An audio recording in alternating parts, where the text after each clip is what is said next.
capital they need to invest in more sustainable or productive practices, equipment and inputs.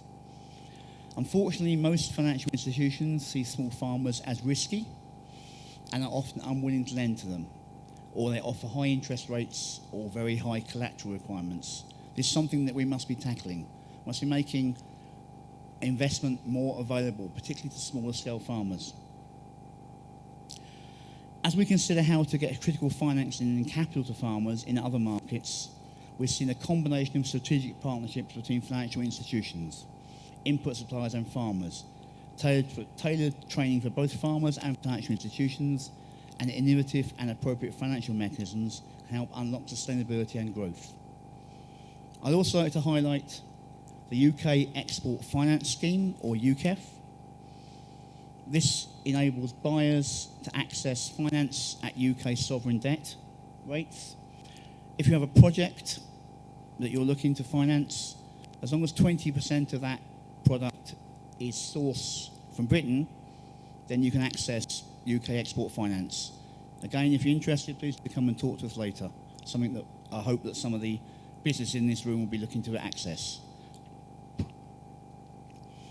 Now, we all know that integration into global markets offers developing countries the potential for more rapid economic growth, the creation of better paid jobs and poverty reduction. Whilst opening markets isn't a solution on its own, development success over the past few decades has generally been associated with outward orientation. Nigeria and other Western African countries have found it difficult to take full advantage of the opportunities of the global market, and access to UK market for Nigerian businesses, including agri-businesses, remains challenging for a number of reasons. The UK, as you know, recently left the EU, and this gives us an unprecedented opportunity to forge a new role for ourselves in the world, to be positive and powerful champions for free trade. We've used this opportunity of leaving the EU to create new partnerships, negotiate our own trade agreements, including with Nigeria, with those countries whom we mutually have most to gain from. We've also facilitated a scheme called the Developing Countries Trading Scheme, which allows UK to unilaterally grant cheaper access to UK markets for important partners like Nigeria.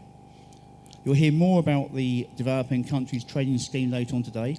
But again, if you are interested in this, particularly if you are an exporter looking to export from Nigeria into UK, please do talk to us afterwards. As we look ahead, companies and the global development community can continue to accelerate the transition to the digital economy by building and testing new market platforms and apps that allow farmers, traders, collectors and input providers to buy and sell with greater transparency and efficiency. As I mentioned, more investment is needed to bridge the global digital divide, ensuring farmers have access to mobile phones and reliable internet. The UK is committed to leading the international market access opportunities for emerging markets across Africa. Through facilitating partnerships between the UK and African companies with our unrivaled agri-tech and financial capabilities, we believe this can help to scale up development faster and foster sustainable agricultural practices. For those across Africa willing to break into the UK and other global markets, UK has a wealth of expertise that can deliver solutions. Thank you. Said time up, I'll be quick. We anticipate that many African farmers and agro-investors will be seeking solutions to increase their operational capacity yields per hectare, as I mentioned, and reduce their overall post-harvest losses. We have much to offer in terms of knowledge, experience, equipment, financial technology and service.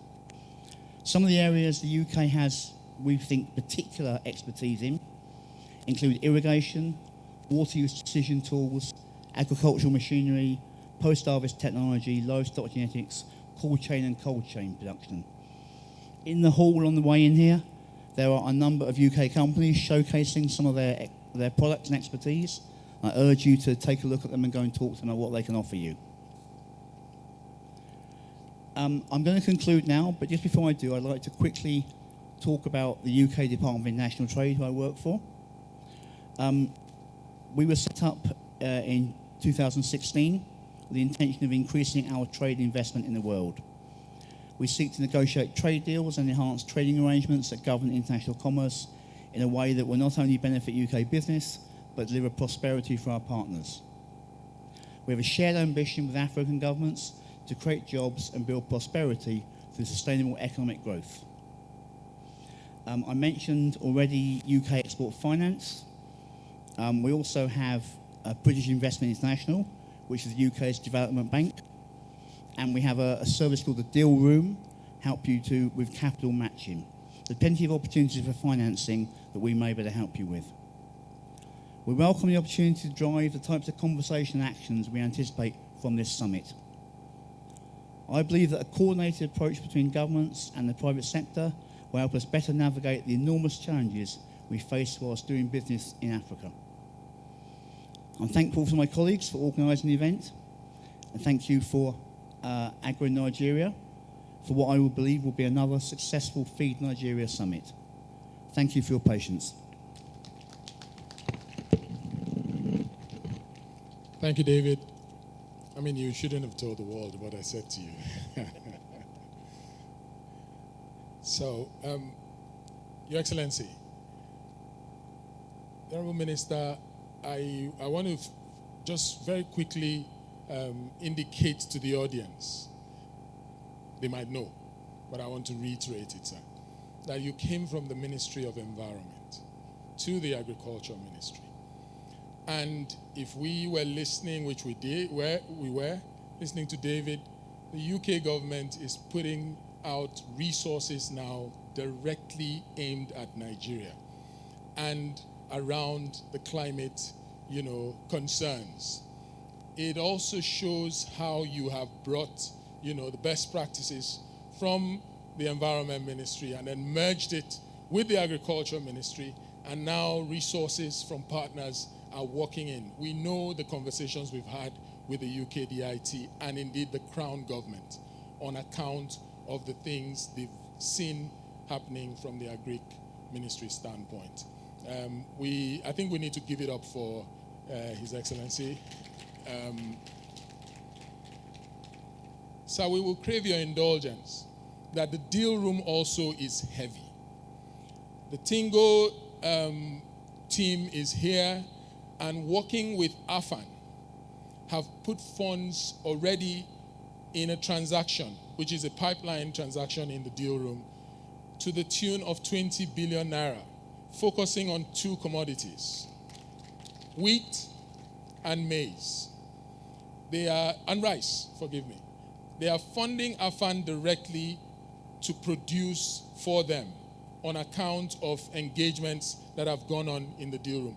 So that's another place where there is so much energy and there is leveraging of the kind of capacities that you're creating in the agricultural ecosystem by the private sector, to give more impetus to our drive to upturn what is already a downturn.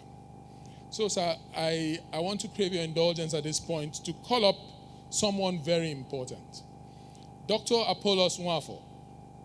He is, at present, Vice President, Alliance for a Green Revolution in Africa, directly focused on policy and state enhancement, I believe.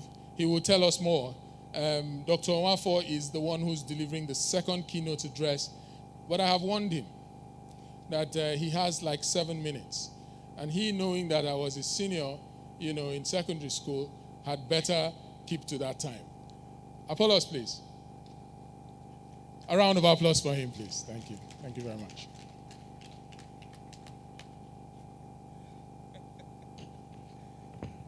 Thank you. Your Excellency, the Vice President, ably represented by the Honorable Minister for Agriculture and Rural Development, Dr. Mahmoud Abubakar,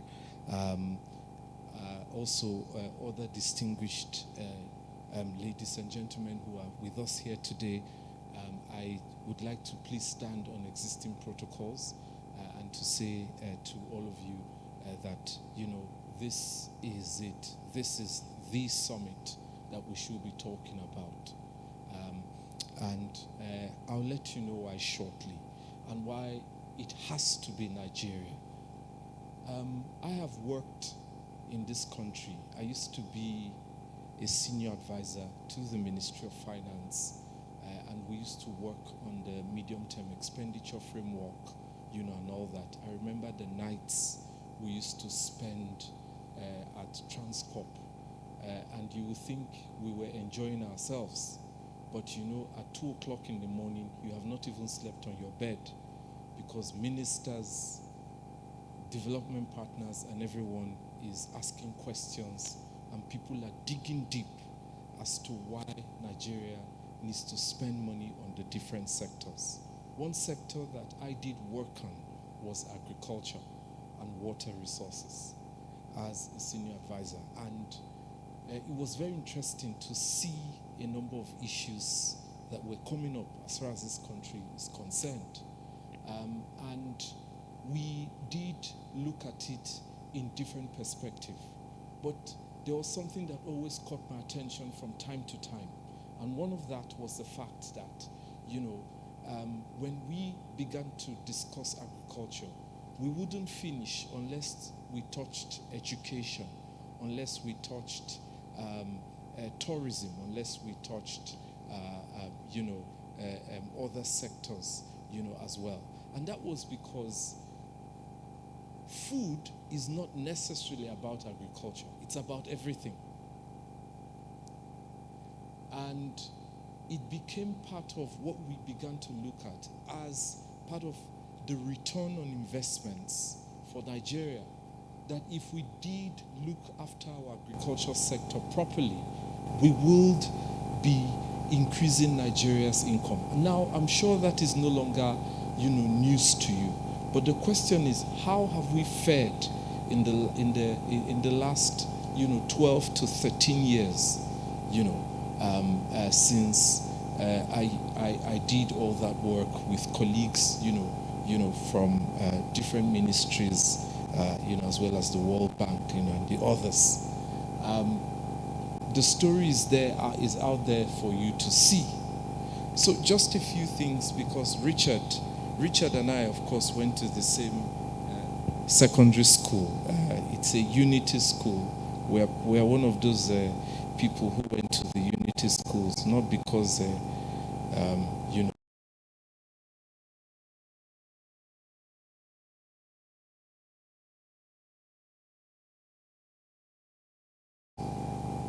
before you got into any of Nigeria's Unity schools. So I still respect him as my senior, and I'll try and keep to time.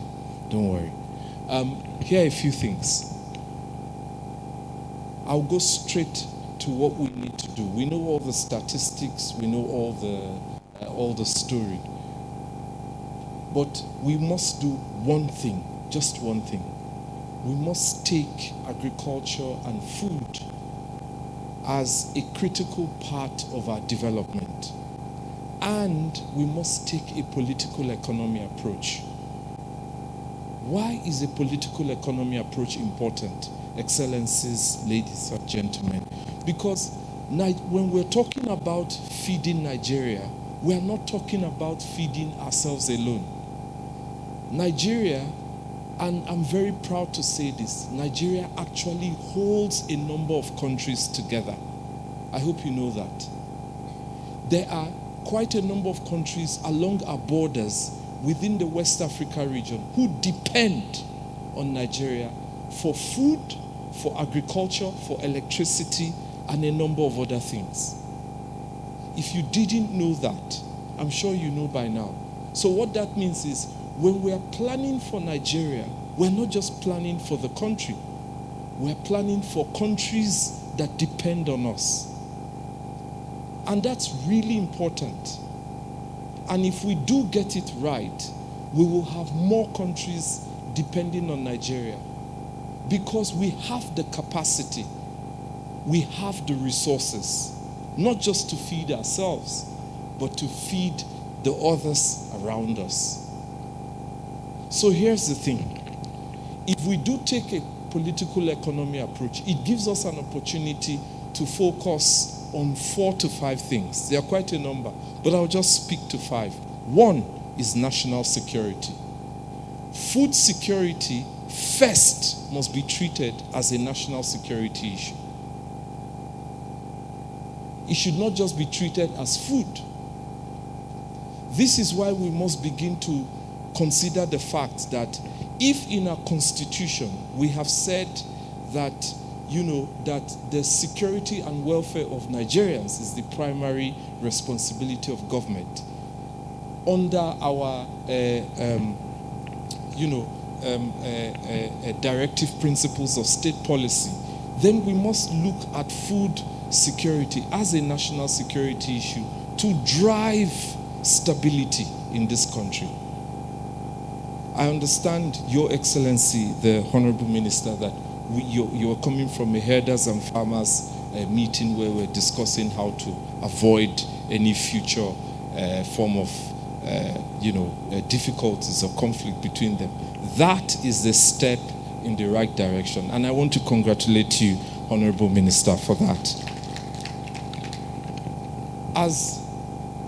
As a national security issue, we're looking at issues like our strategic grains reserve. We're looking at issues as what form of productivity and how do we ensure that we're producing enough for our domestic markets, but also enough for cross-border trade. A food-secure country is nationally secured. Second is that we must look at the economic return on investments for our food in the country. What does that mean? It means that as we weave in agriculture and food into our national economic agenda, we shouldn't just think about it as feeding the country. We must look at it as investments that will drive growth and development.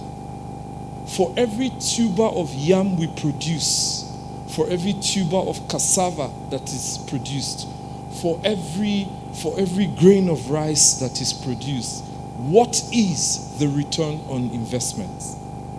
Currently, I sit on the board for the ECOWAS Rice Observatory, alongside, a few other people from other countries, and some development partners. And let me be honest with you, we know that rice is a political crop across the region. A number of countries are pushing to be self-sufficient in rice. Nigeria has proved that it can. We must sustain that because we are likely to be the central country that will be able to feed over 250 million people with rice in this region, if we do get it right. So the question is, how do we sustain programs like the Anchors Boras program that was done by the CBN, that saw the huge amount of rice and it was everywhere on the internet? My colleagues, they were saying to me, they say, hey, here's what's going on in your country. I said, yes, that's what Nigeria can do. And they say, well, you've done it. So everyone is clapping. How would you sustain it? Sustainability should be weaved into the economic planning of programs like this. And what does that mean? It means that there must be a clear pathway for private sector engagement, because public sector is not going to sustain this. Let me be honest. It has to be private sector driven. So what are the incentives that we're putting in place? What does the enabling environment look like? And how do we make sure that at some point it's not going to be a burden on government, but it's driven by the private sector? You've got AFAN, you've got the Rice Farmers Association who can drive this together. Apologies, Richard, I'm almost done. And two other things. We must look at the opportunity to strengthen institutions. Institutions will anchor the reforms. And finally, we must look at human capital development. the agriculture sector is our selling point. Everyone has said oil has been the thing, and all that. Fine, it's okay. But I have sat there. We know that the answer is agriculture and food security. Particularly with the fact that food systems has become the approach we're taking. If we take a food systems approach, then it means that agriculture becomes, the pull factor to drive other sectors of the economy. And we can achieve economic growth. Excellency, Honorable Minister, colleagues, ladies and gentlemen, thank you. Thank you, Apollos. You made good. Distinguished ladies and gentlemen, I have the honor, privilege to very quickly call on a man that stands out as someone, and I hope you know I've done this since 2005. I've done nothing else, than focus on this sector. But a man who chooses to deal, do, implement, rather than be heard or seen per se. A quiet achiever, and he represents today the Vice President of our country. Distinguished ladies and gentlemen, I'm speaking about the Honorable Minister of Agriculture and Rural Development, our boss, the mover and shaker of the agricultural sector with ease and finesse, Your Excellency, and that is Dr. Mahmood Abubakar. Thank you so much for even standing up to give him this honor, because he deserves it. Our Minister. Thank you, sir. Thank you. The Chairman, House Committee on Institution and Colleges, Honorable Baba Dang Agundi, the leaders and organizers of Feed Nigeria Summit, the Permanent Secretary and Directors of the Federal Ministry of Agriculture and Rural Development, representative of US government, representative of UK government, representative of AFDB and other development partners, leaders of farmers associations, distinguished guests, ladies and gentlemen, good morning. I'm here today to represent His Excellency, the Vice President, Federal Republic of Nigeria, Professor Yemi Osinbajo.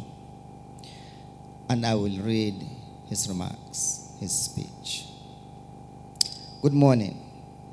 It is a pleasure to be here with you today at this important summit.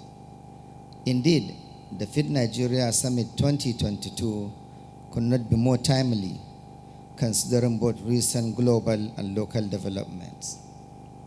It is no longer news that the world is facing a global food crisis. The international front. Over the past several months, we have been witnessing the disruptive impact of the Russian-Ukraine conflict on global food supply chains.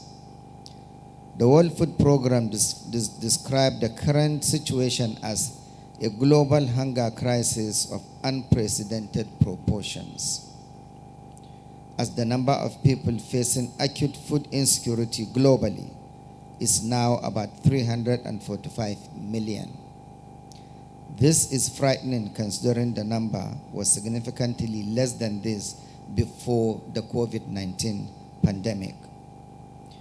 At this same time, on the global front, on the local front, the recent floods that plagued many parts of our country affected our farming communities and will adversely impact food supply and food security in the coming year. The floods illustrated the existential implications of climate change, particularly for the agricultural sector. So, in sum, global food insecurity has been exacerbated by a reeling post-pandemic world economy, as well as geopolitical and ecological shocks that are both localized and external. It is clear that the challenge confronting us are multidimensional and there are no quick fixes. From the onset of this administration, we have prioritized the growth and development of agriculture because we understand the prominence of food security in national development. In 2015, we launched the Anchor Borrowers Program through the Central Bank of Nigeria, where over 800 billion has been disbursed to more than 4 million smallholder farmers, cultivating a variety of commodities over 5 million hectares of farmland. We realize that we cannot do it all alone and require technical assistance in some instances. This is why in 2016, we launched the Presidential Fertilizer Initiative, a government-to-government partnership with the Moroccan government to increase the production of NPK 2010 fertilizer. Total production since the inception of the initiative is now over 60 million 50 kg bags, with the number of participating blending plants increasing to 62 from just 4. Agro-processing centers will be established across the country through the Special Agro-Industrial Processing Zones, SAPZs. This is a partnership between the Federal Government of Nigeria and the African Development Bank Group, the Islamic Development Bank, and the International Fund for Agricultural Development. 7 states and the Federal Capital Territory have been selected for the pilot phase. We were also to successfully restructure the Bank of Agriculture through the support of the African Development Bank. This has yielded positive results. The National Agricultural Land Development Authority, NALDA, has been revived by His Excellency President Muhammadu Buhari and directed to establish integrated farm estate across the country. An integrated farm estate is designed to fit the particular context of its local host community, where only crops and livestock peculiar to that community will be cultivated and reared. NALDA has also launched the National Youth Farmers Scheme to engage 1,000 youth across the 774 local government areas nationwide in mechanized agriculture. Under this program, NALDA will train 200 youth from the 36 states in greenhouse farming and animal husbandry,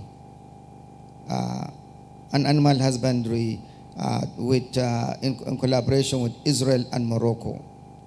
These beneficiaries will, upon completion of their training, be tasked with the training of other young people on NALDA's integrated farm estates. A signature project of this administration is the National Livestock Transformation Plan or Program. This initiative was specially designed to modernize pastoral agriculture and livestock production in Nigeria in order to find a lasting solution to the perennial clashes between livestock farmers and crop farmers. We expect that by addressing the resource constraint at the heart of this conflict, there will be an exponential increase in food production from both crop and livestock farming. More importantly, peace in the affected communities will return, and the accompanying insecurity will be a thing of the past. The Green Imperative is another flagship project of this administration. This program is designed to boost agricultural production in Nigeria through the development of 632 primary production mechanization service centers and 142 agro-processing, that is value addition service centers across the 774 local government of the country. The program also includes revitalization of 6 privately owned tractor assembly plants in the country and will also train 100,000 new extension workers. These are some of the programs we have launched in the agricultural sector. I have mentioned them to buttress the centrality of food security in this administration's agenda and our commitment to human security, human development, and national development. We all know that increasing agricultural productivity is key to ensuring an abundant and affordable food supply. Fortunately, technological advancement and innovation, as well as improved general agricultural practices over the years, have resulted in increased agricultural yields. Consequently, farmers can produce more food with fewer resources. However, in recent years, growth in agricultural productivity has slowed. This development is attributed to several factors: lack of access to capital and finance, limited technical know-how, inadequate mechanization, and conflict and insecurity, just to mention a few. While we have taken steps as a government to address some of these factors, as mentioned earlier, one which we have no control over but must adapt to is climate change. Some of the current challenges we face today in agriculture and the resultant food insecurity are directly linked to climate change. It is estimated that there is a 34% productivity reduction in agricultural land in Africa since 1961 due to climate change. As I mentioned earlier, recently many farmland and crops were submerged by flood in more than a third of our country, while the rains ended abruptly in other parts of the country, resulting in poor harvest for farmers. This portends a looming food crisis in the very near future. We are urgently and speedily addressing this problem head-on, and we are committed to doing what we can to get ahead of the curve. I have said it before, I would like to reiterate it. Protecting our planet and the biodiversity and climate are essential to our collective survival. We want to feed Nigeria. We must intensively invest in regenerative agriculture and climate-smart farming in order to build sustainable farming practices and also prioritize meeting people's immediate nutritional needs. We must work towards ensuring food security in Nigeria and indeed the rest of Africa. The objectives of this conference must include finding both short and long-term strategies and solutions to solving the challenge of food security. The federal government of Nigeria will continue to support initiatives from all sectors that seeks to prioritize agricultural growth and development and food and nutrition security. I commend the Feed Nigeria Summit Secretariat and its partners for conceptualizing an all-stakeholders conference for the purpose of exchanging ideas and holding discussions towards better food security indices for all Nigerians. I would like to especially appreciate our development partners, the African Development Bank Group, the government of the United Kingdom of Great Britain and Northern Ireland, and the Nigeria Mission of the United States Agency for International Development. We thank you for your commitment to the well-being of Nigerian people. I thank you all for listening and wish you fruitful deliberations. Thank you.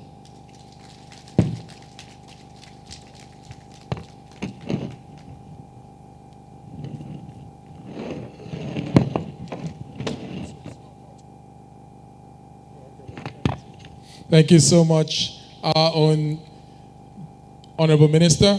And that was, distinguished ladies and gentlemen, that was, for me, a cap-up of basically what this government has been doing over the period, particularly now that Nigeria is facing the headwinds that it is that has challenged her in no small way. Let me very quickly, Honorable Minister, crave your indulgence. I know your schedule is. We wanted to have the keynote address that we can basically engage with before you please take your leave. We know you're our father. We understand your schedule, but indeed these are very opportune times, and the engagements would certainly be something you would want to be part of. Thank you so much, sir, for indulging us. Please, a round of applause for our Honorable Minister. I want to call up a few colleagues to join us up here. The first is David Burton. David, you were very engaging in your rendition, so now you're being called up to answer to a few questions. Somewhere here we have Awal Tahir Maude, the Chief Executive Officer, Tingo Mobile PLC. Awal, you stirred the hornet's nest when you went after Afan, and you're putting down so much money. We want you to speak to it. The next is none other than Alhaji Farouk Rabiu Mudi. He's going to be representing the private sector. The core of the engagement hub for the agricultural sector is its farmers, because those are the guys who trigger the commencement of the value chain. Without the primary producers, all we're doing further down the chain would not happen. So we recognize Afan's contributions, and that's why Alhaji Rabi Mudi is up here. Let me also call up Mr. Lukayode Piton, the Managing Director, Chief Executive Officer of Bank of Industry Limited. I understand he's represented. Is there representation for him? No. Okay, I will call on Dr. Evelyn Oputu. I know Dr. Oputu I can see her. She's from the Nigerian Export Promotion Council, and a core, conversational issue is going to be thrown up here. And of course, we want to show that we are gender sensitive. So, Dr. Putu, you will, take up a role play here.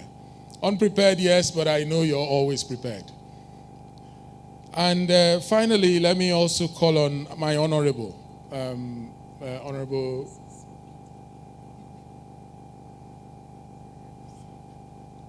my apologies.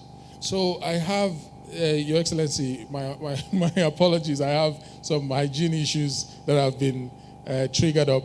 This is Mrs. Obidike, not Evelyn Oputu. Forgive me. Mrs. Obidike from the Nigeria Export Promotion Council. Yes, representing the Executive Secretary of the Export Promotion Council. Finally, I will be calling on Professor Lateef Oladimeji Sani. He's going to intervene virtually. He's the Project Manager, Basics, IITA, and former Deputy Vice Chancellor of the Federal University of Agriculture, Abeokuta. Is he online, team? Not yet? Okay.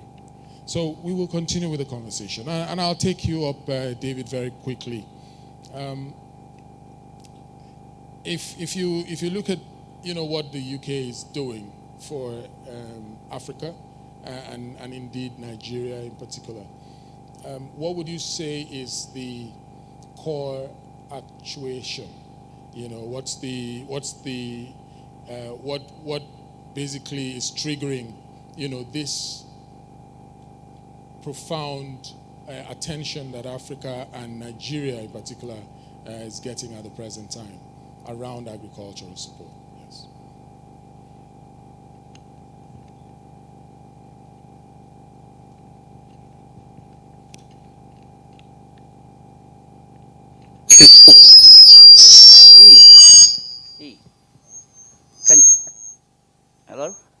hear me now? Ah, better. I think that it's not a new policy at all. UK has always been interested in trade. We're a trading nation, yeah? And we believe that trade benefits everybody, both back and forward. So obviously there was a big change when Britain left the European Union, and that has made us an independent trading nation again. So that enables us to be more nimble, to be more innovative, and to forge relationships with our friends. I mean, I mentioned quite a few things that we are doing, things like UK Export Finance, the PropCon scheme, etc. But these are not, we're not sort of, this is not aid or charity. This is actually a two-way relationship. You know, we want, trade benefits both partners. We want to be, you know, your trading partner of choice. We want you to export your products to our country. We want to sell you our goods and services. So we're quite honest about this. You know, it's not aid or anything like that. This is a two-way beneficial relationship. And I think the figure that's always mentioned, isn't it, that 1 in 2 Africans will be Nigerian by 2030? So it makes business sense. Although I understand your census might not be accurate. Thank you so much, David. Thank you so much. So in other words, this is symbiotic relationship we're Absolutely. having with Nigeria and Africa. Absolutely. Against what would be termed parasitic, as it were. Mrs. Obidike, he's talked about trade, and you are concentrated around enhancing Nigeria's capacity to export. It's your term of reference, really. How do you react to what he said? That must be music to your ears, you know. Please give us a perspective on that. Yeah, absolutely. There are a lot of opportunities, a lot of areas we can harness together. If you look at Nigeria, you see that we are blessed. You take ginger, for instance. The pharmaceutical industry, they are using the ginger. You talk about Haz avocado, the cosmetic industries that are using it. You talk about the hibiscus, the sorrel.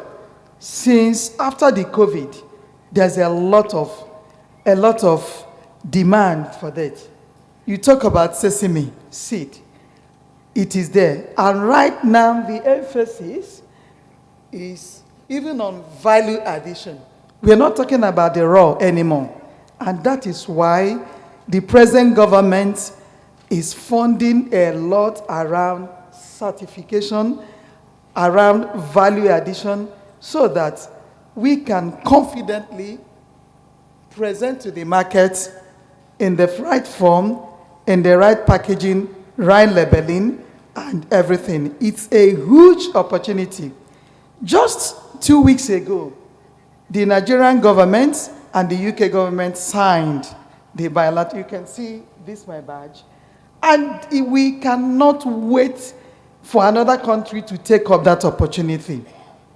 Please, let's get ready, because they have laid out, our government has laid out the environment, the enabling environment. We are talking about to cash in on value addition, and not only on food, also on services. Services around the food sector, from the farm gate.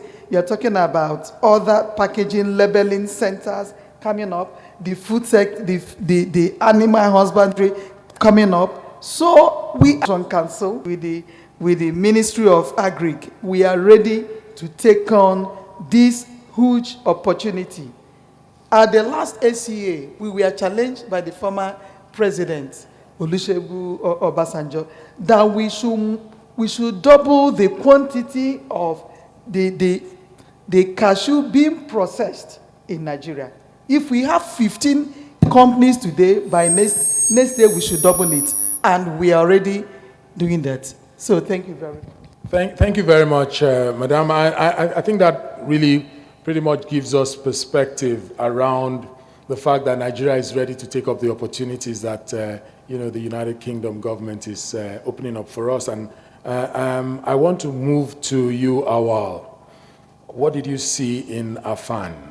And how come you, Tingo? I know you as a communications entity. How are you now spending so much money in the primary production aspect of the Nigerian agricultural sector? Thank you very much, Richard. What we see in AFAN, or often called All Farmers Association of Nigeria, and of course Tingo, it's an agri-fintech company, and so there is something in common, the agri aspect, and the reason why we are all here. Importantly, AFAN, it's a body that I'm not here for AFAN actually, but AFAN is a body that actually brought all together all the other commodities under their umbrella, and then they have a very good synergy between all the farmers in the country. So where else should we go if we are thinking of investing heavily? Of course, like the UK, they said, it's a business. So we are doing the same locally. And that's why we came together to partner for a lot of things involving bringing in technology and, of course, funding for the input loans. So this involves what we're currently doing, the WIF and the rice you earlier mentioned, and then it's going into billions of naira, and then we are thinking of going higher than that for the 2023. So often it's where you don't have the political farmers.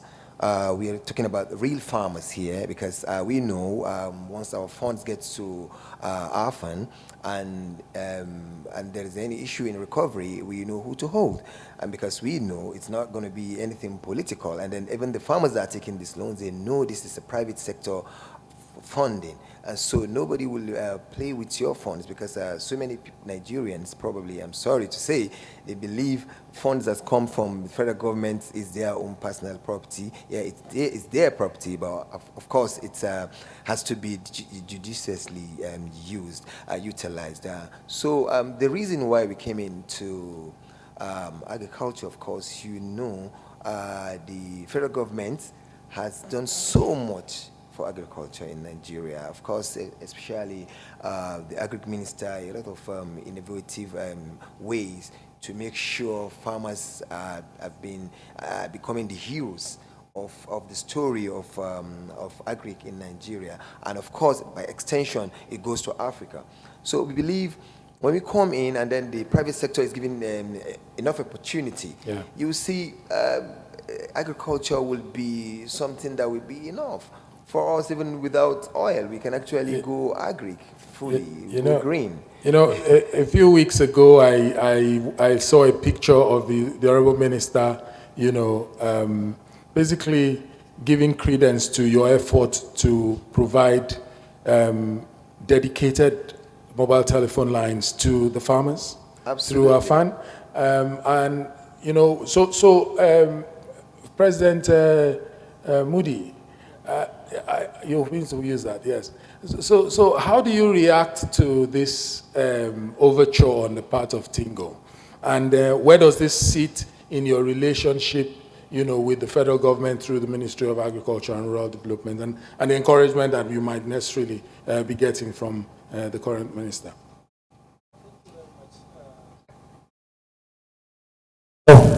Yeah, thank you very much, Richard.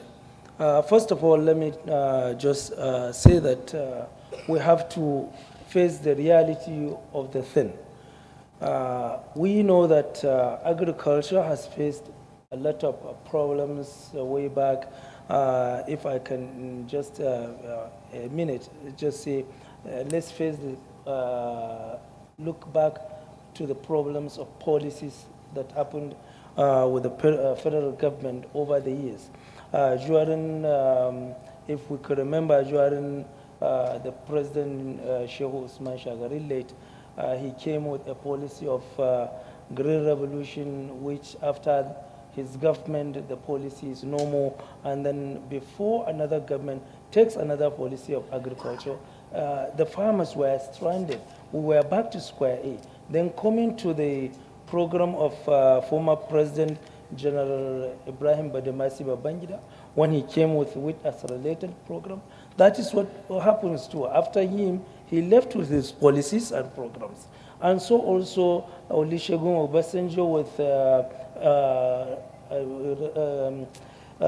Operation Feed the Nation, the GES. And then we look at it now, the federal government, during this tenure of Muhammadu Buhari, he came to support agriculture as one of his best policies. Then we now said, let us, how can we make it all his policies to stay? Then we now said, government in all over the world doesn't steer the issue of agriculture. It has to be private sector. So these programs of Muhammadu Buhari, they are very excellent. And we wouldn't want, after he left, the program goes with him. So we now start thinking about bringing private sector to come and embrace this.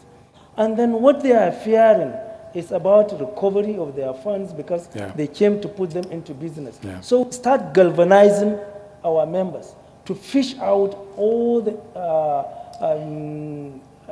elements that were not farmers that we know. So that is what we are doing now, to fish out all of them and to cluster our farmers. I believe even the Honorable Manir Baba Dawundi will agree with me because we've been with him in wheat production and so on. What happened? You know, some of the farmers were not paying back the loans and so on. And then we cannot stay back to see that that continues. And then that is why we now bring private sector. With the private sector's money, we know how we stay, we cluster the farmers and so on. And even if the government leaves, it does not leave with the policy. We hold it, we steer it in the hands of private sector. And then every government that comes then goes with it. So that is what we did, and we believe that this government will continue, and when it continues, then the steering of agriculture will be in our hands. That's fine. Thank you very much. And David, back to you just to cap up before we begin to ask the audience to intervene. I mean, having heard all of this and appraising the Nigerian setting, how do you look to take forward these commitments that you've made to Nigeria, particularly the PropCom Plus commitment? In engaging, what platforms will be critical? I see from the announcement you need farmers. You're targeting 4 million of them and 2 million of women. There has to be, a platform on which you can leverage to implement that. Of course, the Ministry of Agriculture has a department that focuses on agriculture. So I want to know how you're looking to plot the trajectory going forward and how you want to engage with stakeholders. With regard to PropCon, I'm going to football that question because later on this afternoon there's a session and a colleague of mine who is in charge of the programme will be talking. So we'll give more information, and I don't know all the precise detail myself.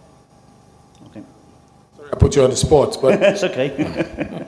So distinguished ladies and gentlemen, if there are interventions from the audience, first of all, our father, if there's any comment, it would be a good time now.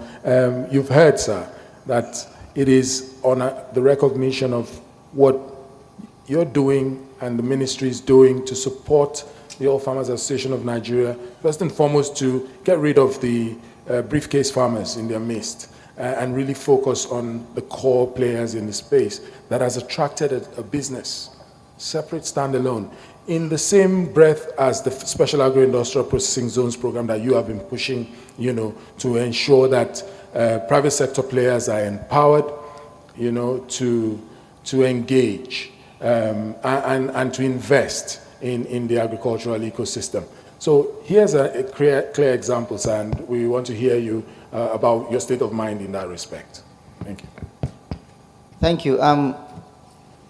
Honestly, what we want to promote and what the government of the day also is trying to promote by focusing on agriculture and agribusiness is to make sure there's an influx of private sector into the sector.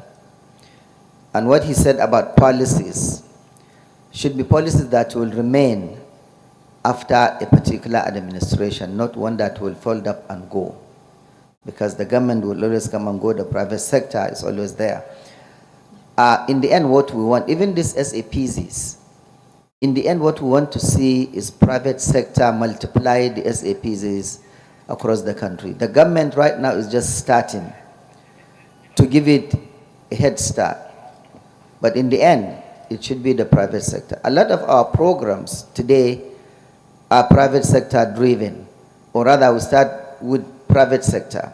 Even some of our storages that we are building for grains, we are now doing it based on PPP, and in the end what we want is for them to take over. The rice mills that we are completing, 10 rice mills, the same story. The government is supporting the private sector, and in the end, we want the private sector to take over, pay back the government. This is the only way that agri will move away from just agriculture for food, but become full business. And that is when the economy will now move away from the mono base of oil and from agri. Not that the economy will return to agri, but the agri will provide the base for other sectors to grow. You can't move forward without a true agricultural base. So that is what we have been doing in the ministry. A lot of our programs these days are partnership. Thank you. Please, a round of applause. Thank you so much, Honorable Minister. Any other interventions? Okay, I see a hand. I see a second. I see a third and a fourth. That's what we're going to take. 4, please. This side too. Oh, the chair is here. Okay. Can you give him this? Honorable Munir Baba Danagundi is a friend of agriculture and is a practitioner himself.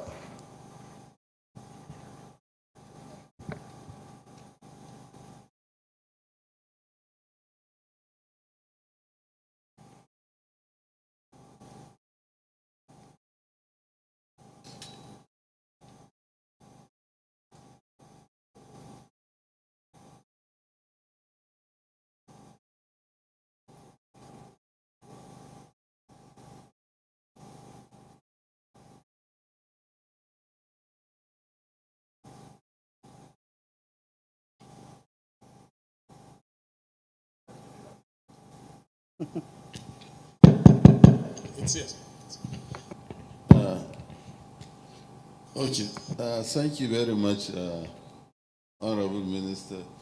I think from what I learned on the discussions or from the discussant, we have one serious challenge or two from what I'm able to deduce. First, the issue of private sector in relation to the farmers, which I'm an active player. I know what is going on.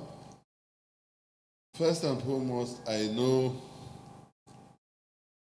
that today the Nigerian farmers, going by the anchor borrower, the level of investment money given to them, we have to look at what was the amount recovered.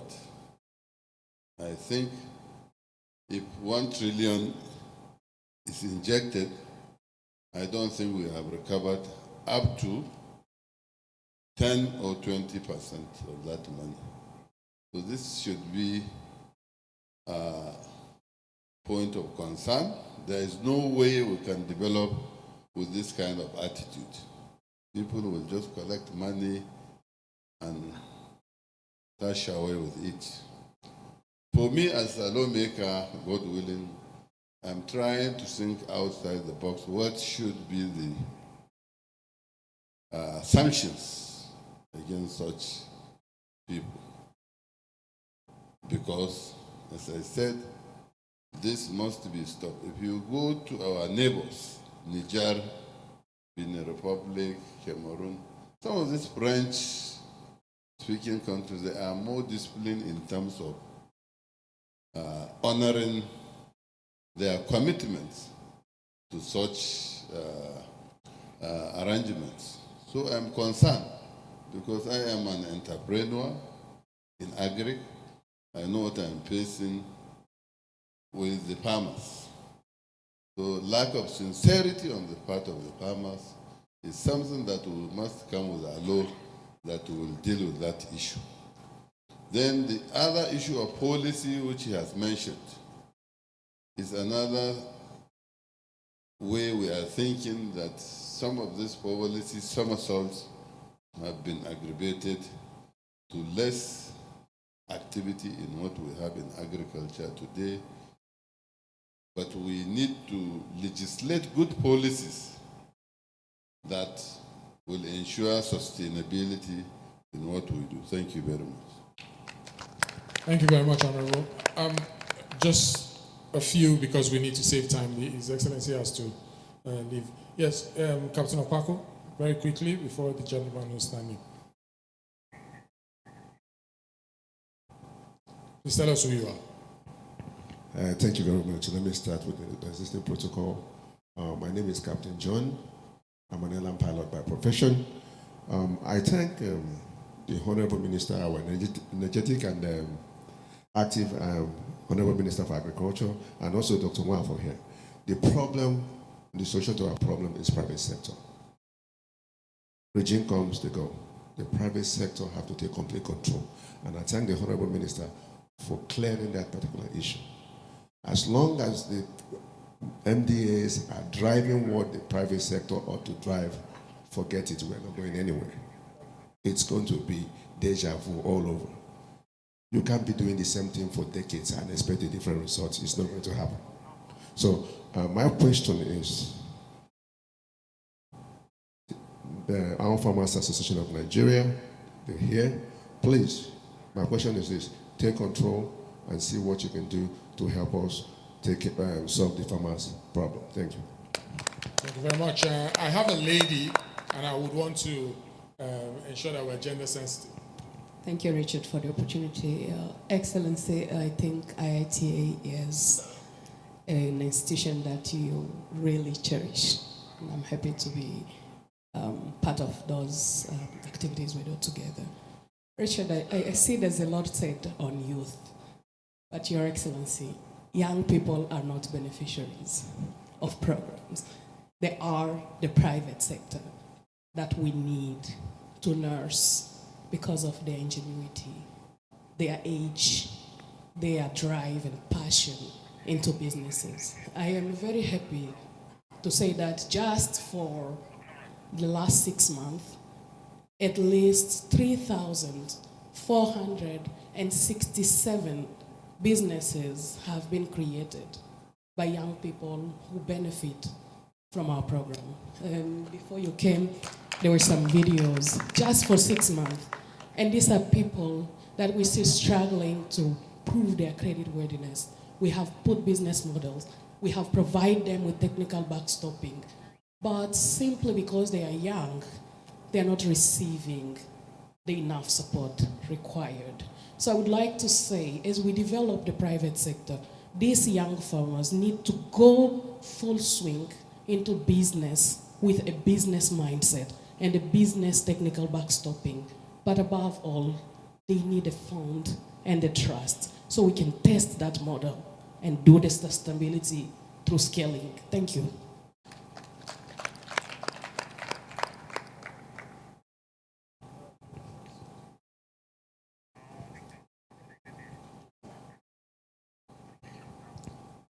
I'm highly privileged to be here. My name is Oloronfemi Olusegun, the Managing Director of Chemical Man Universal Ventures Nigeria Limited. I'm a farmer, a catfish farmer, and I want to speak on that note. All protocols duly observed. The Honorable Minister, sir, the Lord will give you a long life and prosperity. Sir, I want us to look at it in this perspective. We sending a child to school, paying his school fees, and we as the parent will also help that child to do the assignment so that the child can be able to be profitable. Let me come back to catfish farming. Catfish is a perishable good that is time-bound in maturity. When catfish is matured and you did not harvest, you run at loss by feeding those fishes. Now, your ministry has done well through our Minister of State, FCT, for empowering the fish farmers across board in the FCT. Yes, that is a good notion. Incentives has been given to us, but the high cost of feed is pulling us down. If you look at our platform, many catfish farmers are selling their properties. They are pulling out of the industry. Reason is that the feed is high. Sir, I will plead that government should be an undertaker of all this perishable good so that the masses can get it cheap and then the farmer can gain so that the money you give to us, we can be able to give you back in time. Thank you. Thank you very much. And I just want to make the point that the deal room is actually a platform for you to, sorry sir, you're getting my point, for you to place your deal, your pitch decks. If you have those kind of ideas, put them there. There's money that is looking to chase those ideas. That's the kind of empowerment and enablement that we've gotten, from our partners for this activity. And that deal room opens by 1:30, just to make that point to us. The Honorable Minister, yes, Her Majesty, please. The Honorable Minister just needs to make another comment, before you take yours. Go ahead, Your Honorable Minister. Okay, thank you. I would like to make a little comment on my chairman's comment about delinquency in payment of loans. Very true, and it's not good.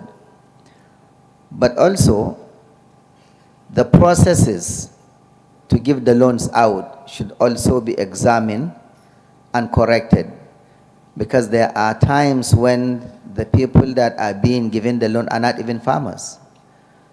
They will collect the money and find other farmers to loan the loan to them or something. So the processes also need to be checked before we blame entirely on the farmers. I know they have their own issues, but sometimes they don't always get what they deserve. And my first comment about the private sector. Yeah. In developed countries, you find a lot of services that are being provided by the public in developing countries like Nigeria are all private sector driven. Why private sector? Because they are profit driven, they will make sure they go into R&D, research and development, and produce the best product. They will produce more, there will be competition. The more you have, the more choices for the consumer, and the competition will force them to also put their prices at different levels. So you have choices. That is why when you have a lot of the private sector taking over the agri-business, there will be more food and at affordable price. Once you have enough, you have prices, you have competition. This is for the benefit of people, to have the private sector to invest and to do more agri. Of course, the government will always be there to regulate and to support. There will always be need for supporting certain farmers. Even in developed countries, farmers do get support from the government. That is not something new, but let the agri itself, the production, the processes and everything be private sector driven, and the government to be supportive and regulative. This is what will really turn around the economy and make it really agriculture-based economy. Thank you. Thank you so much, sir. Thank you so much. I mean, you get to know that the man behind holding the reins knows exactly what he's doing and where he's taking the ship. I have Her Royal Majesty. Her Royal Majesty. You don't need to come. You don't need to come.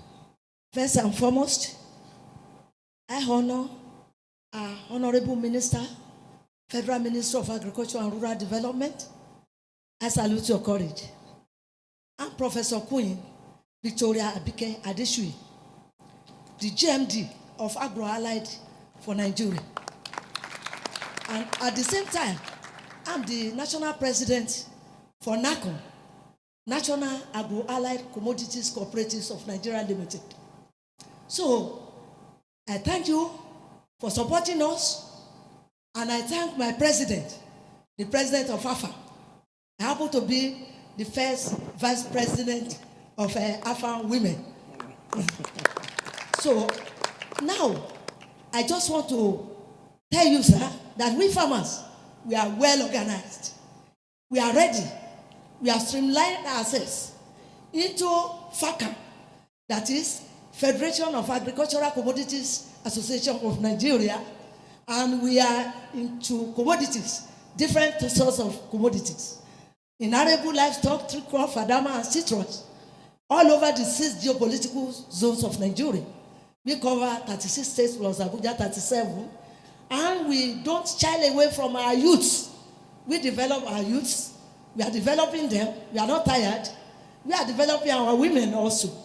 And we don't forget those who are civil servants, agriculturally inclined people. We are with them.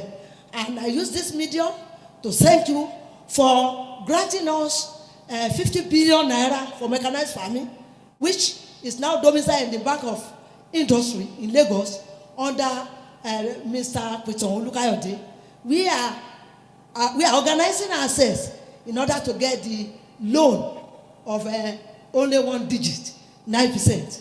And also, we NACON, we have been trained by your cooperative federal directors on how we could do all the cooperative system so that the lending and the borrowing will be going pari passu, and that our liabilities will not be above our asset.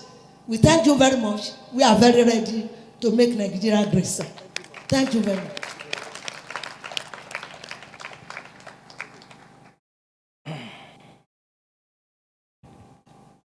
Good morning, all. My name is Abu Bakar from Optus Global Services.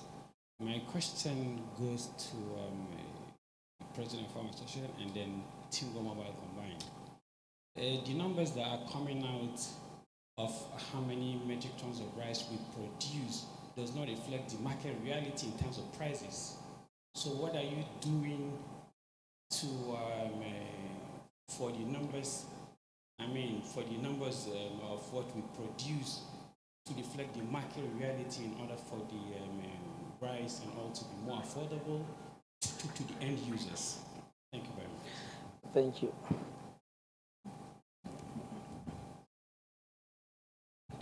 Okay, that's a straight question to Afan and Tingo. Yes. So, go ahead. Thank you very much.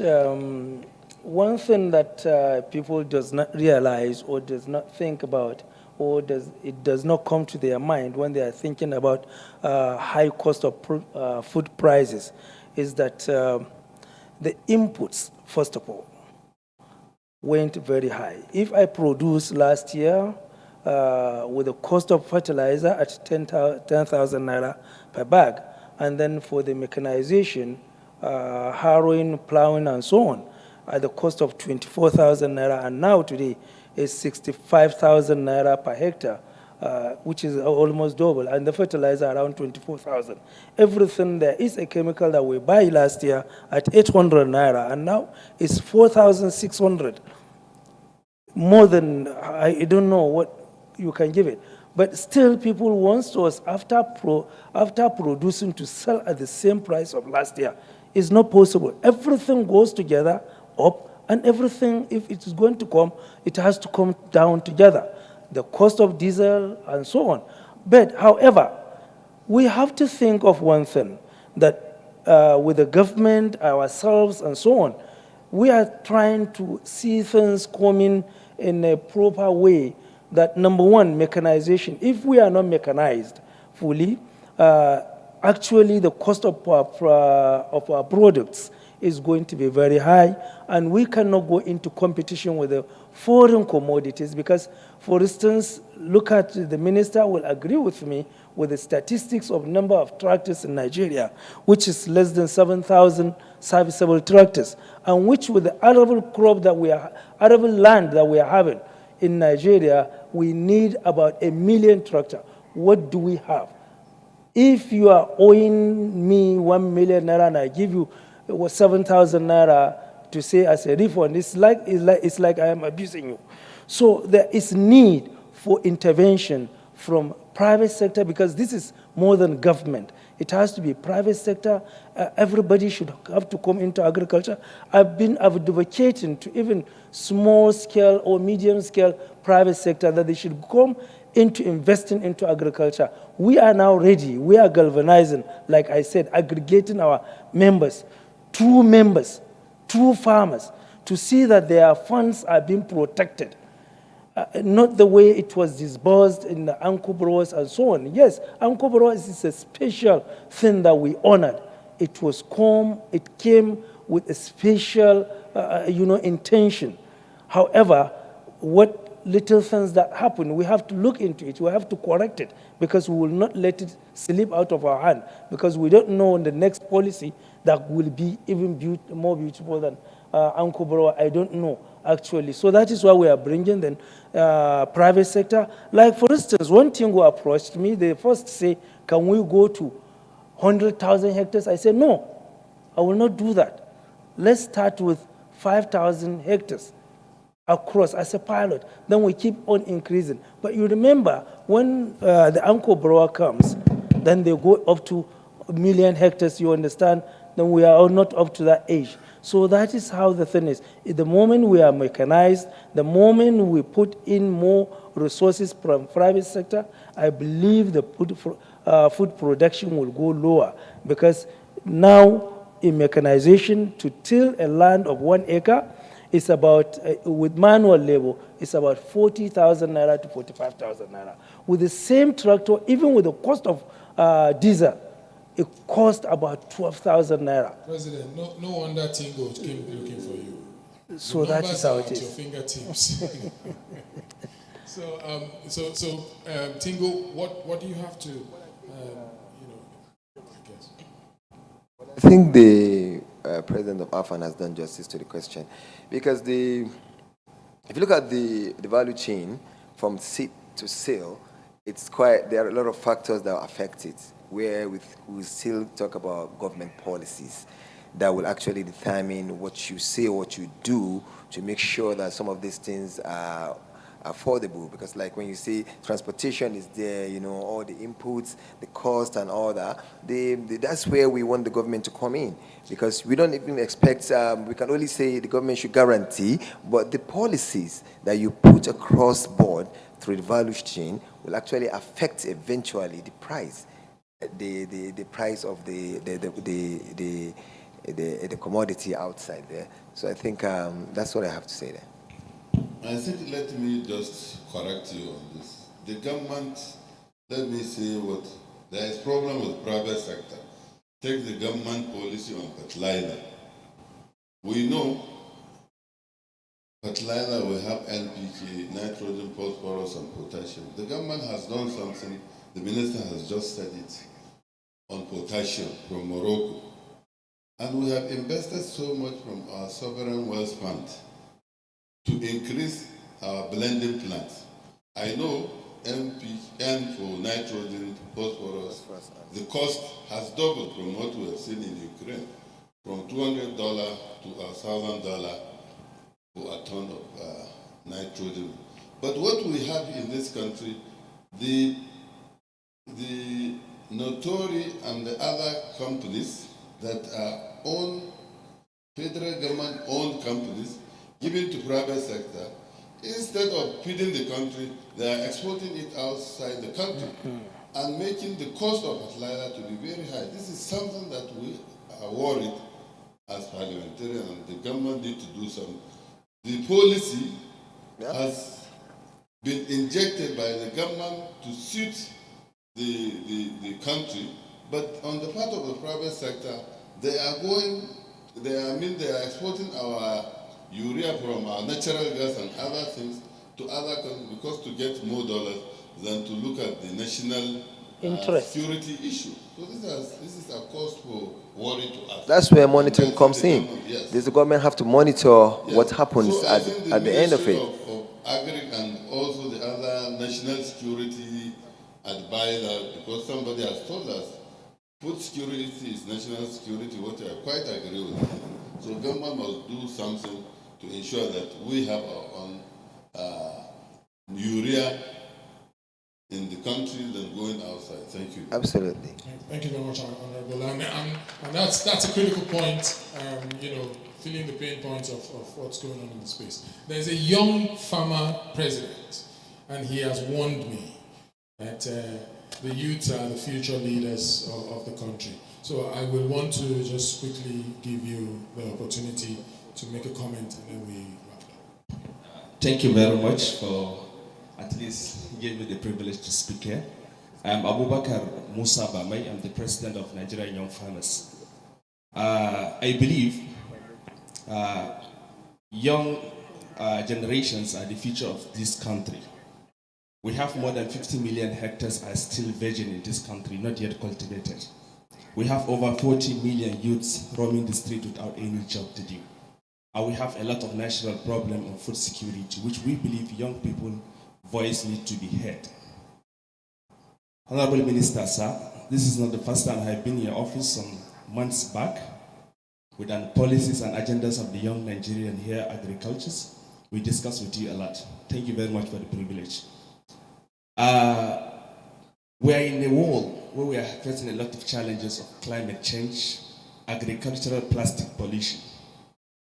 We want to hear the Honorable Minister, what does he have for the young people in Nigeria? Look at almost generally young people who are left behind. Their voices are not heard on agricultural sector. I just came back from South America with United Nations Environment Program. I was opportunity to present to the world children and youths on an instrument on legal binding. So we want to hear from you, sir. What do you have for the young people on agricultural sector, which we believe you are doing your best on agriculture, and we believe with your framework, young people will play a better role in agriculture. Thank you very much, sir. You are very welcome. Well, I remember you said you came to my office. We have several projects. Let me start with just NALDA that I mentioned in the remarks of His Excellency, the Vice President. Programs for youth. NALDA has one.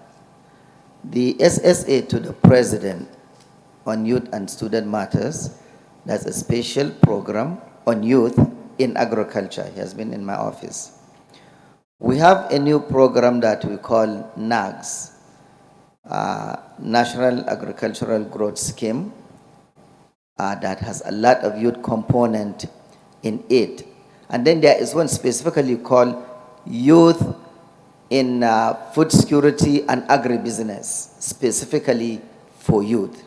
That's why we keep saying agri is no longer for just food production, but it's a full-blown business. So there are several, and I know even the Central Bank has one, and there are schemes in which the youth can access finance. We have 2-3 departments that will provide free consultancy services, extension services for youth and women in particular. So the thing is, you need to also check and know which ones are the programs that you can key in. Of course, if we don't carry the youth along, currently having, I think, about 60% of our population being youth, then we are missing something. This is when we will plan for the future and the youth are the future. And until we equip them today, they will not be the future tomorrow. Thank you.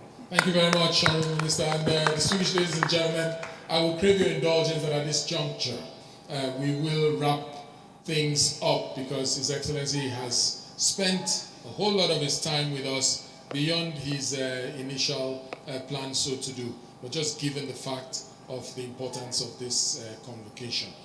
Having said that, we will have His Excellency for a group photograph, and then His Excellency will look at the UK companies who have set up, their booth outside, and then from there, we will wrap things up.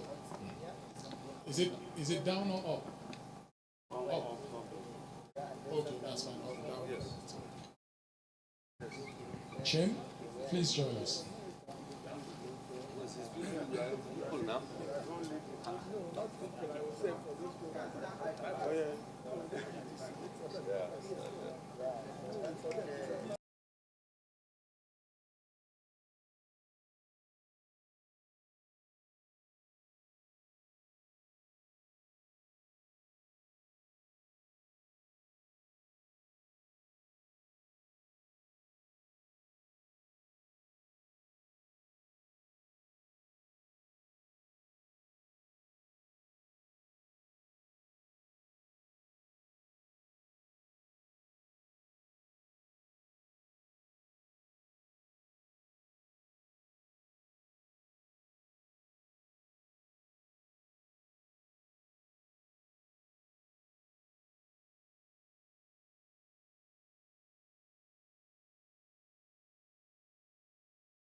Basically what we did is we went around the whole of Nigeria, conducted research, by over 1,000 microbes per. Okay. Out of those 1,000 microbes, we identified isolate 36 specific to agriculture. Okay.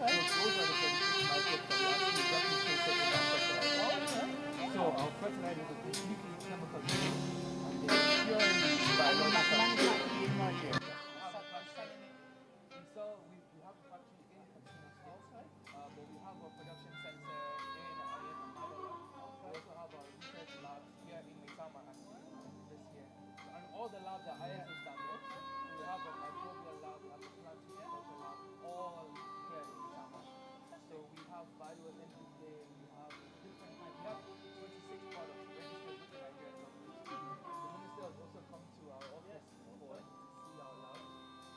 So we're trying to see how we can promote these fertilizers so that we change the narrative in Nigeria from chemical-based fertilizers to biological-based fertilizers because of the export opportunity for organic inputs. We're also EcoCert certified, and we're USDA certified also. Yes. So all the certifications for organic inputs, we have them, both national certifications and international certifications. So we're trying to see how we can promote those bioinputs. Let's set up a call. Because I think we can talk further. I think we have quite a lot we can talk about. We're a British company, but help you. Seriously, it's my job, yeah? Perfect. Thank you so much. It was good to meet you. Good to meet you, Beth. Thank you so much. Hi there. How are you? Hi, Julia.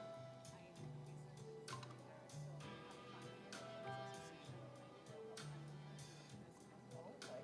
Thank you. Oh, sorry, okay. Oh, okay, right, yeah.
had to go around with my car today.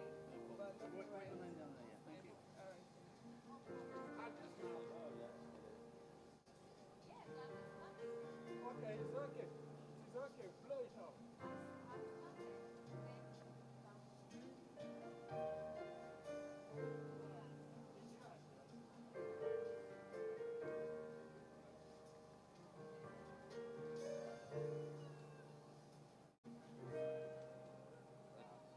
Hi, how are you?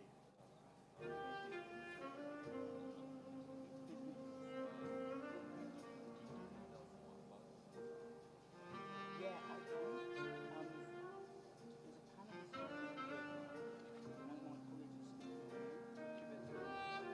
I am going to sort of highlight you. You can come back at 3 o'clock and then one of my colleagues is speaking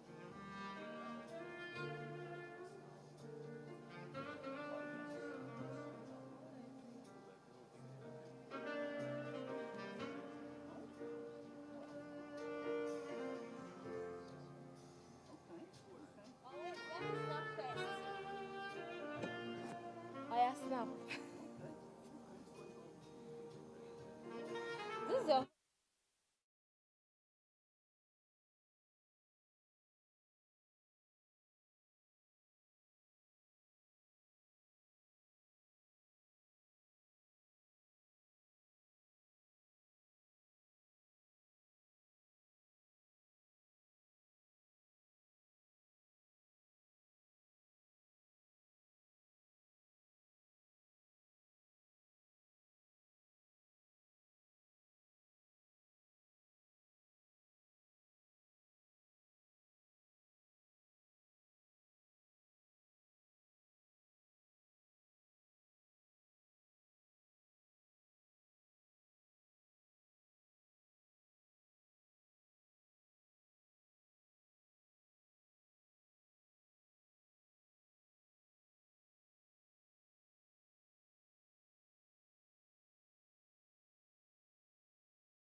The training has been an eye-opener in the sense that I have been a livestock person for some years now. I actually studied animal nutrition and biotechnology from LAUTECH.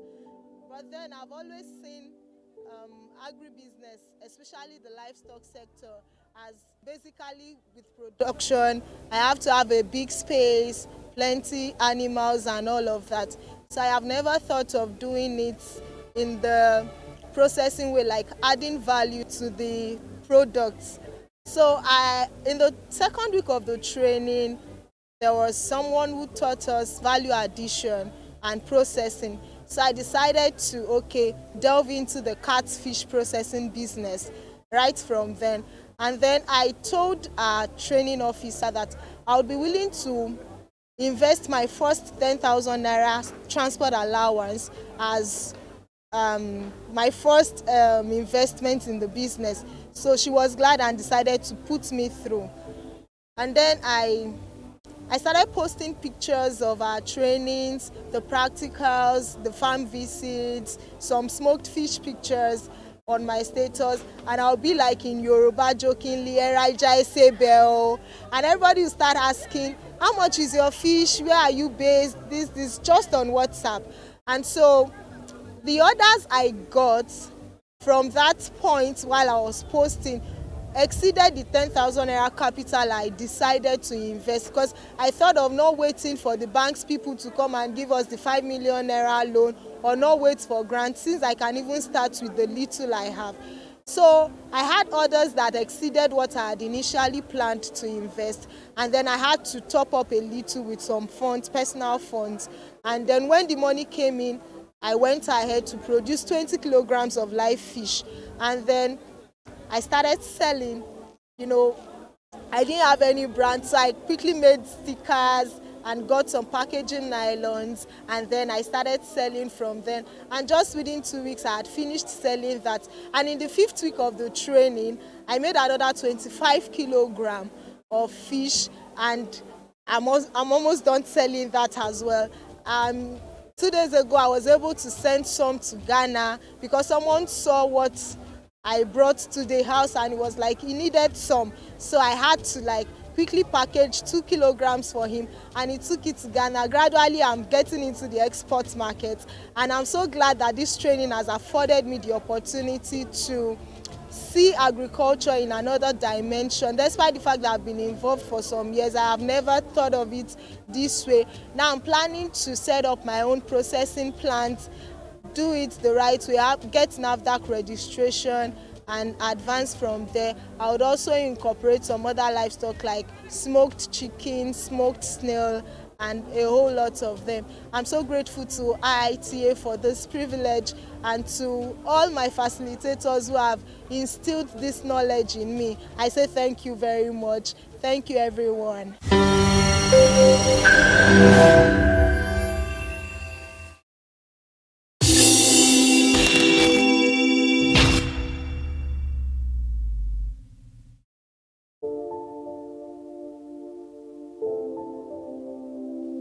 In Nigeria, lately, they've not actually made agriculture sexy. It's not as in, we are not being encouraged, let me say, because even they portray agriculture is like one old, tattered woman just coming in. So, this is business for old people. They portray to young people that if you are not holding oil and cutlass, you are not a farmer. This is a business for you, for retired people. They are not actually making it attractive to young people like myself.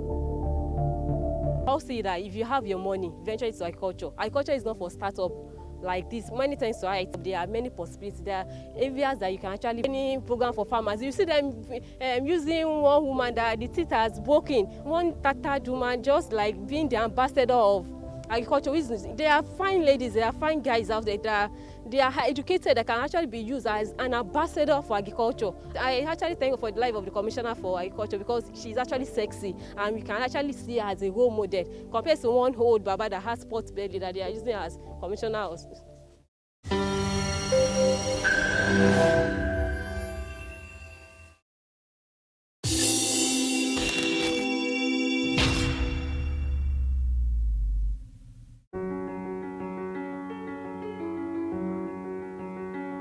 Normally, I find it so difficult to take proper records. I don't even believe in record. If I start today, by another 2 weeks, I'll be so tired to do it. But since the training through IITA, I've been okay with my records. I've been able to say if I'm making money out of it or not.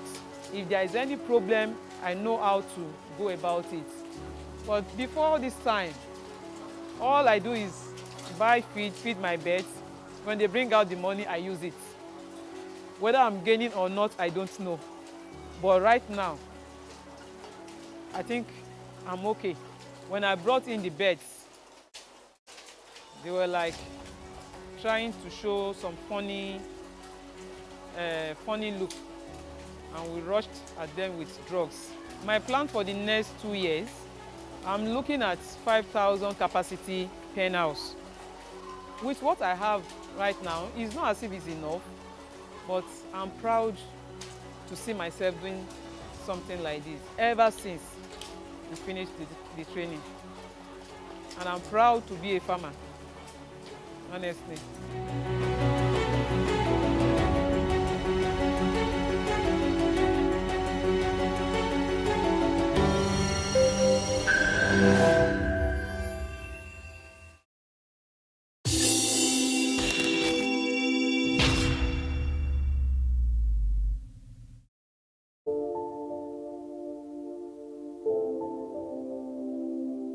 The training has been an eye-opener in the sense that I have been a livestock person for some years now. I have never thought of doing it in the processing way, like adding value to the products. So in the second week of the training, there was someone who taught us value addition and processing. So I decided to, delve into the catfish processing business right from then. And then I told our training officer that I would be willing to invest my first 10,000 naira transport allowance as my first investment in the business.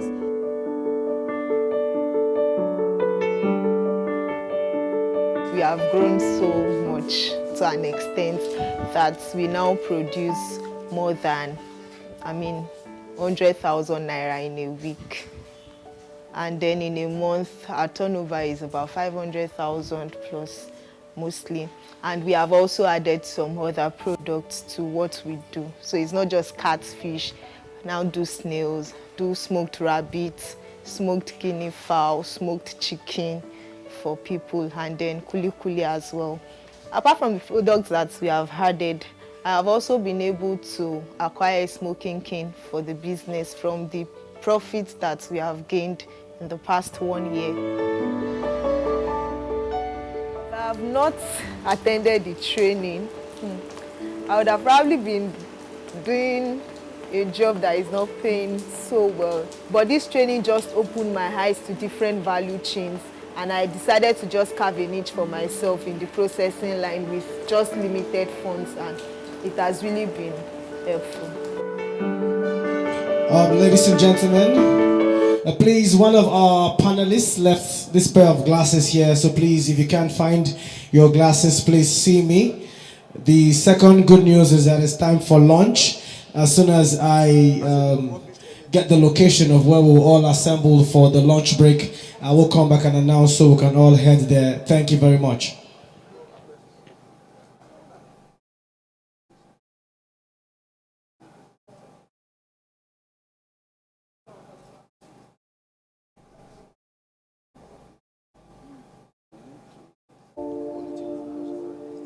I believe the challenge young people face majorly in getting employment in agriculture is because we youth of nowadays, we want to make our money in the fastest way, and we want big money for a very small job done. So, and we all know that agriculture deals with tilling of the soil. You have to do something, plow the ground, which people think is tedious. And nowadays, agriculture has another level in terms of technology. We have different sectors in agriculture. And even so youths can fit themselves into a particular place that they best fit in. And I think most people do not know about this.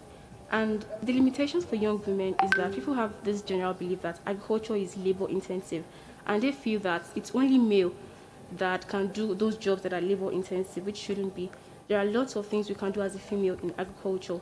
We can partake in the agribusiness, we can partake in a whole lot of stuff in agriculture. This training will serve as a mitigation to some of these challenges, because already different topics have been taught on leadership, understanding oneself, your emotion, your personality, and they taught us different characteristics of individual. So each one of us, we know where we fall into, irrespective of a particular work or the kind of labor required to execute a work. I know, okay, yes, I can fit in well. So it's a mitigation, actually.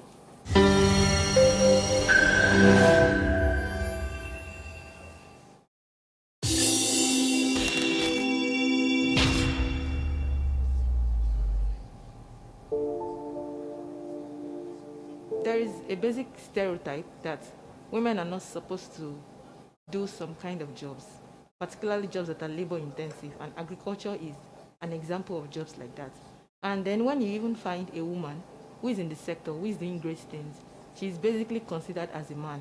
And I tell people, when I do something extraordinary and they say, she's a woman like a man, I tell people, don't call me a woman like a man. I am a woman who is basically expressing my strength. I'm displaying my strength and my magic. Because I am a woman doesn't limit me.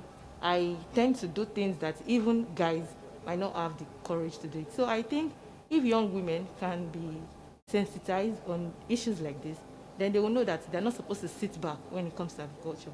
We are all supposed to work because we all eat, so we all should be able to do the job.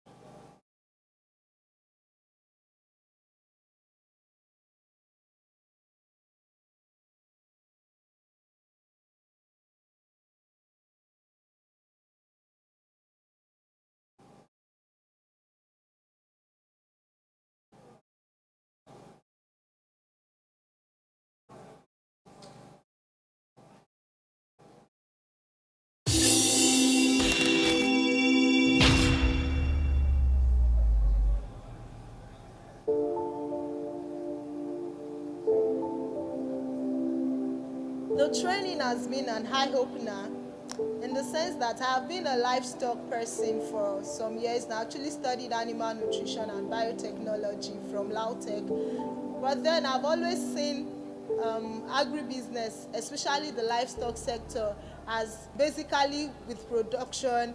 I have to have a big space, plenty animals and all of that. So I have never thought of doing it in the processing way, like adding value to the products.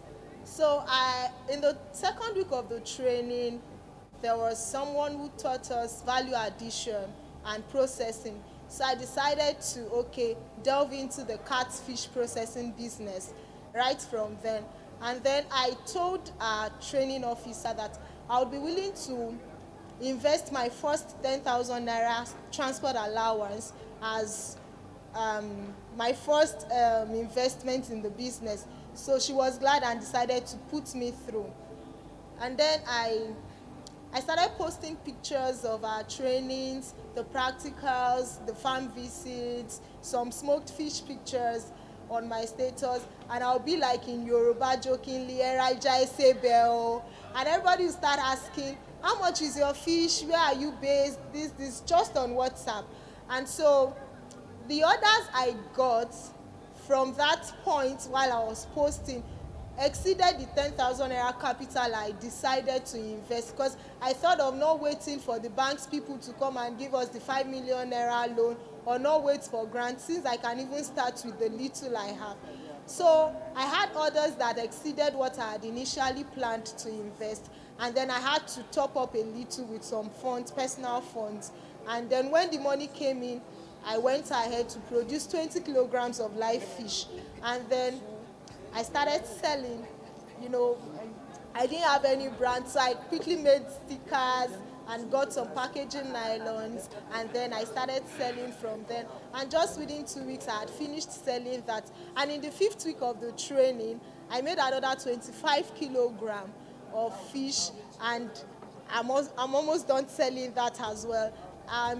2 days ago, I was able to send some to Ghana because someone saw what I brought to the house and it was like he needed some. So I had to like quickly package 2 kilograms for him and he took it to Ghana. Gradually, I'm getting into the export market and I'm so glad that this training has afforded me the opportunity to see agriculture in another dimension. Despite the fact that I've been involved for some years, I have never thought of it this way.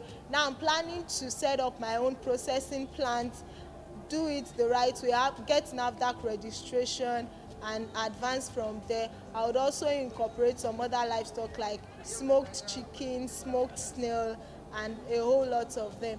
I'm so grateful to IITA for this privilege and to all my facilitators who have instilled this knowledge in me. I say thank you very much. Thank you, everyone.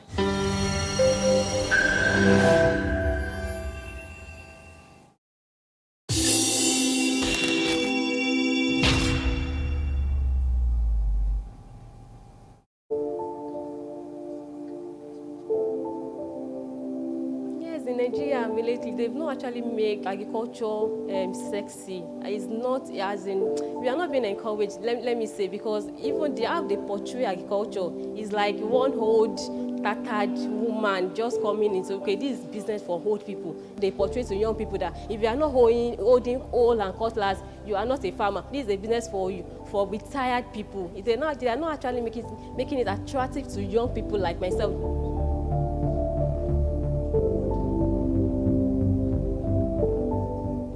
You all see that if you have your money, venture into agriculture. Agriculture is not for startup like this. Many times to IITA that they actually, like, even if you are a startup, there are many possibilities. There are areas that you can actually venture into agriculture. You can create a niche for yourself. You don't actually have to get dirty. There are some sexy way that you can actually do agriculture. Even when governments are actually advertising any program for farmers, you see them using one woman that the teeth has broken, one tattered woman just like being the ambassador of agriculture. There are fine ladies, there are fine guys out there that they are educated, that can actually be used as an ambassador for agriculture. I actually thank you for the life of the Commissioner for Agriculture because she's actually sexy and we can actually see her as a role model compared to one old baba that has pot belly that they are using as commissioner.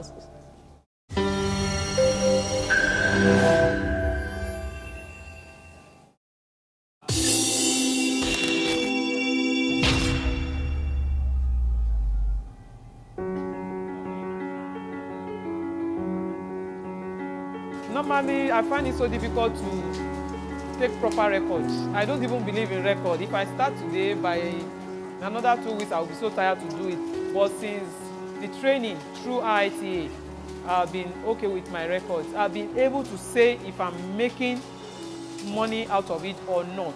If there is any problem, I know how to go about it. But before this time, all I do is buy feed my birds. When they bring out the money, I use it. Whether I'm gaining or not, I don't know. But right now, I think I'm okay. When I brought in the birds, they were like trying to show some funny look, and we rushed at them with drugs. My plan for the next 2 years, I'm looking at 5,000 capacity pen house. With what I have right now, it's not as if it's enough, but I'm proud to see myself doing something like this ever since we finished the training. And I'm proud to be a farmer, honestly.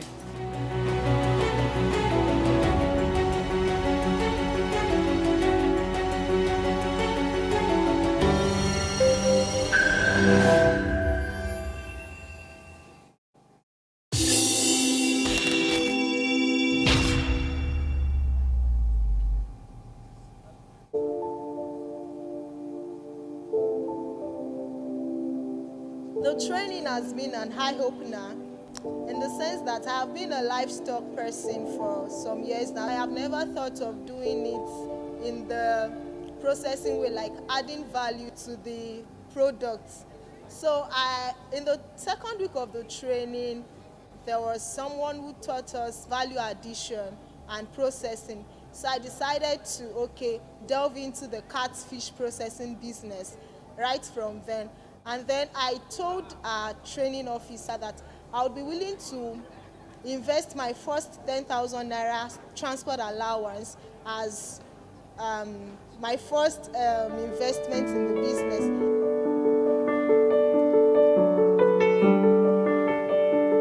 We have grown so much to an extent that we now produce more than, 100,000 naira in a week.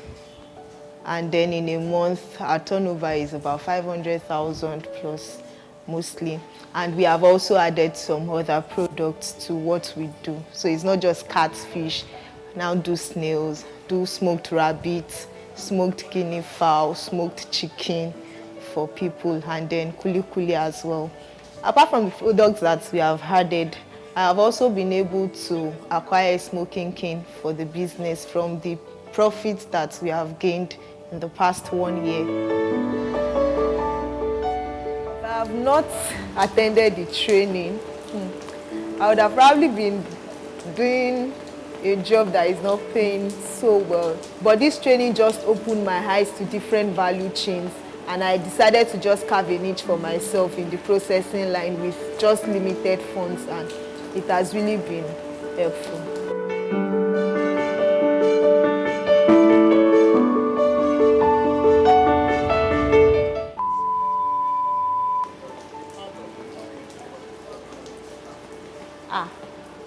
It's my money. It's my money.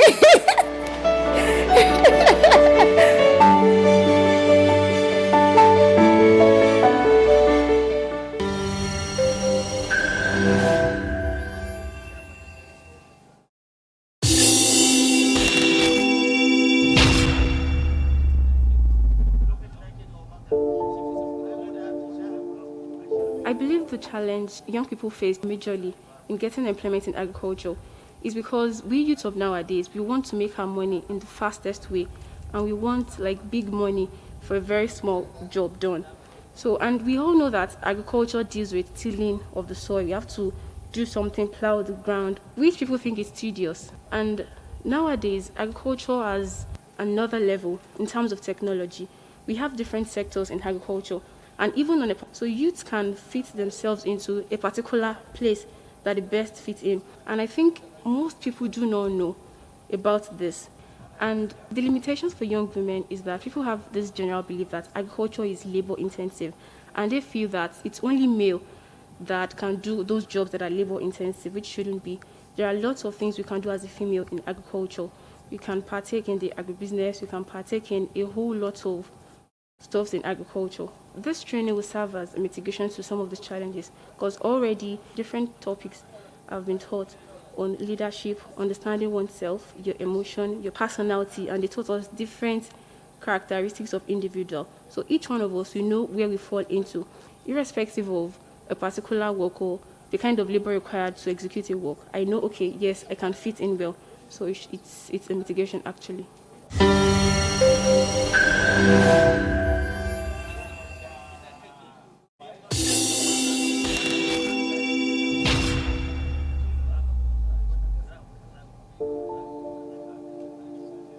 There is a basic stereotype that women are not supposed to do some kind of jobs, particularly jobs that are labor intensive, and agriculture is an example of jobs like that.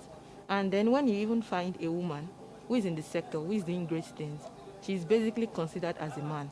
And I tell people when I do something extraordinary and they say she's a woman like a man, I tell people, don't call me a woman like a man.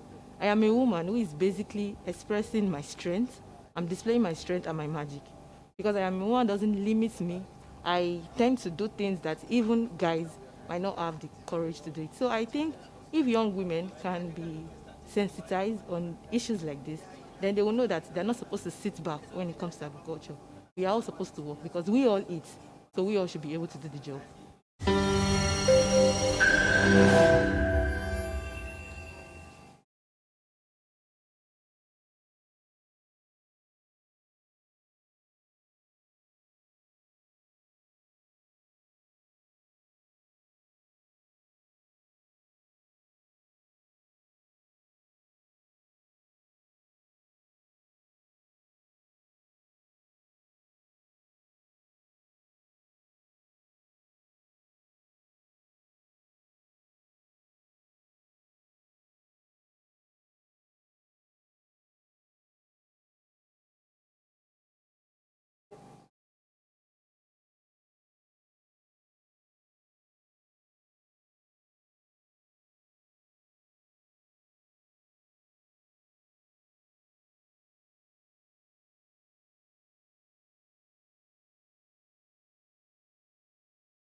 Sorry, lights.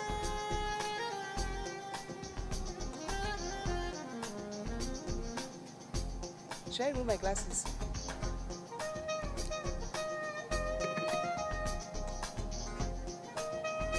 Sorry.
hear me?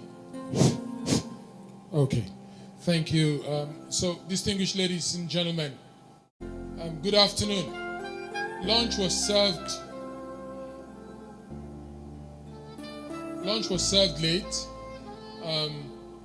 I figure we have an overlap that we can manage.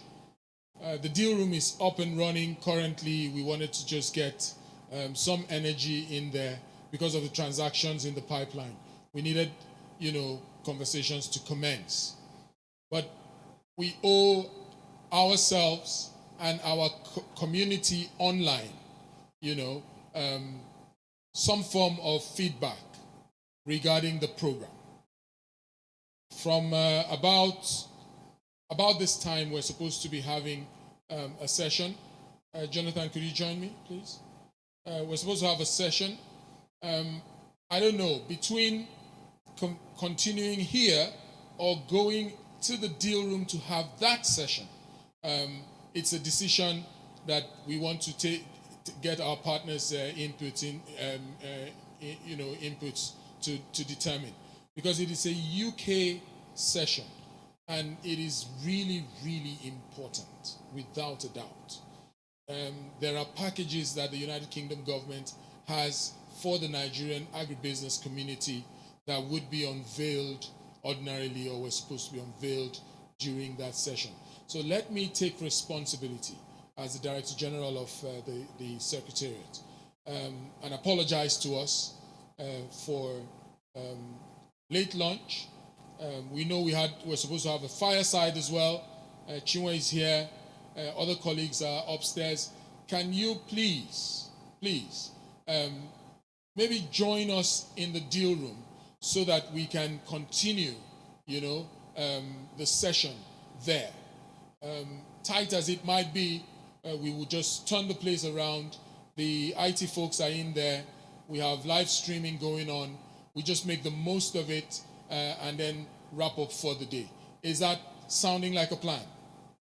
It is. Thank you so much. And I really, really appreciate your time. Your kind understanding, really.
zai dauko ai. A saboda feed Nigerian Summit din nan.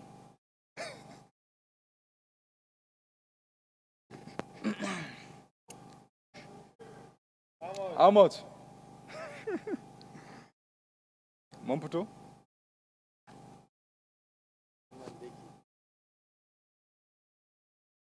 Wayana na caji dai.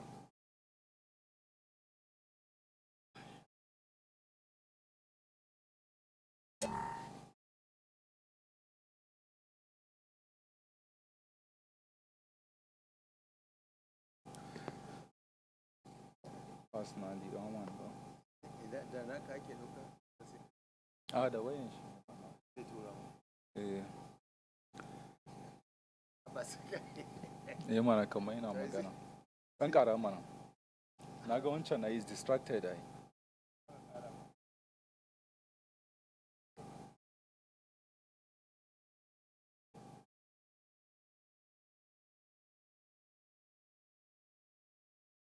Ga ɗauko mu duka da Allah. Abi? It will make sense so that this thing will show.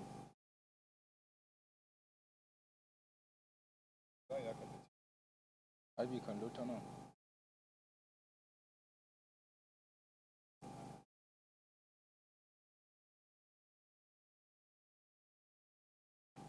An ɗauko mu duka to, kai ma sai a zo a ɗauke ka. Duka mun fito?